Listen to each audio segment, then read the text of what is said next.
दो हीरे ठुकराए। एक छोटी सी सुंदर कहानी। पुरानी कहानियों में पाए जाने वाले भाग्य और चमत्कार के खेल को राजा शर्मा जी ने अपनी इस नई कहानी में बहुत ही सुंदर ढंग से संजोया है। ये कहानी आज के लोभी संसार में बिल्कुल सही लगती है। तो आइए सुनते हैं। कहने को तो वो नवाबों के खानदान से थे, लेकिन अब नवाबी जायदाद सब कुछ गायब हो चुका था और वो लगभग कंगाल ही थे। उम्र भी बीती जा रही थी और वो अभी तक कुंवारे थे। एक दिन उन्होंने एक अखबार में अपनी शादी के लिए एक विज्ञापन दिया तो बहुत सी लड़कियों के रिश्ते आ गए। वो एक एक करके लड़की और उनके रिश्तेदारों से मिलने लगे। जब लोग उनसे कामकाज के बारे में पूछते तो वो कहते, जी मैं रहता तो किराए के मकान में हूं, पर मैं पूरी तरह से संतुष्ट हूं।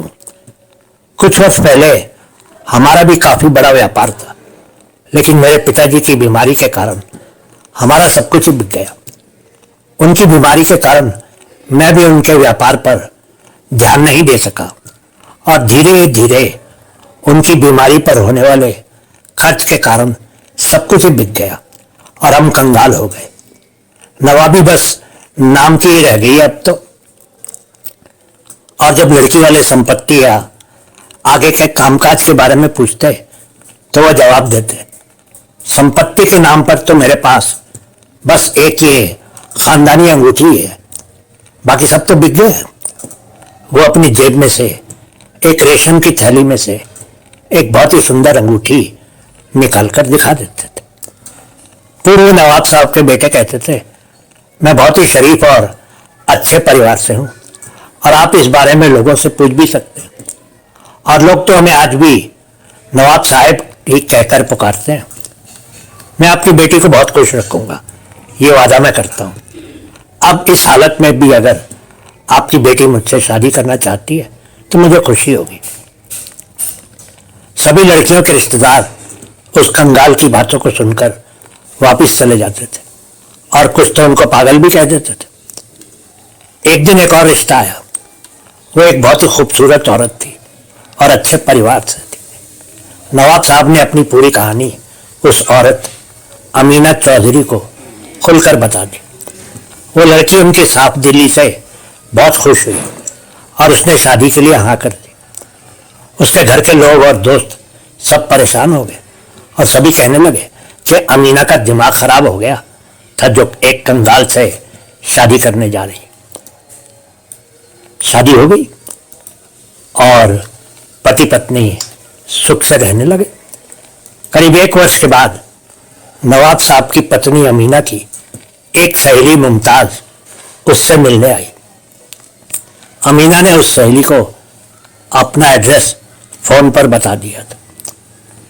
जब मुमताज उस दिए गए पते पर पहुंची तो वह हैरान हो गई, क्योंकि वो एक बहुत बड़ी आलीशान कोठी के सामने खड़ी थी।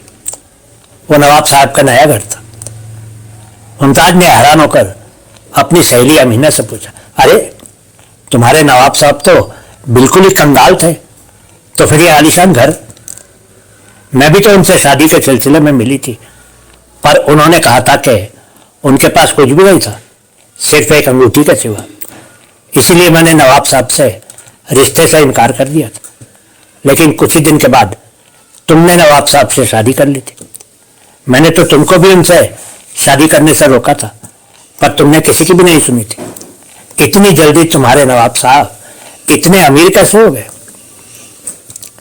अमीना ने अपनी सहेली से कहा, जो कुछ भी तुमने कहा है वो सब ठीक है, लेकिन शादी के बाद हमें पैसों की तंगी होने लगी और नवाब साहब जो काम कर रहे थे उसमें इतनी कमाई नहीं थी। एक दिन हम दोनों उनकी खानदानी अंगूठी को बेचने एक सोने चांदी और हीरों के व्यापारी की दुकान पर गए।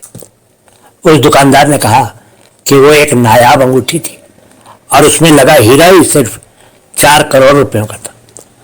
नवाब साहब को पहले से ही उस अंगूठी की कीमत मालूम थी, लेकिन वो चाहते थे कि उनको ऐसी लड़की बीवी के रूप में मिले जो दौलत से नहीं, नवाब साहब से शादी करे।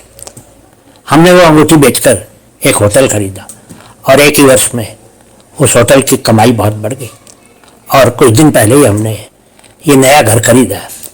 अब हमारे पास किसी चीज की कोई कमी नहीं है। उसकी कहानी को सुनकर अमीना की सहेली मुमताज मनी मन सोचने लगी, अगर मैंने नवाब साहब से शादी के लिए हाँ कर दी होती तो आज मैं उनकी बीवी होती, ये अमीना नहीं। मैंने तो दो दो हीरों को ठुकरा दिया, एक वो अंगूठी का हीरा और दूसरा उस अंगूठी पहनने वाले हीरे को।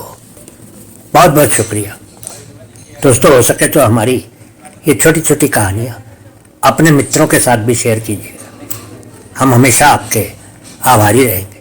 धन्यवाद।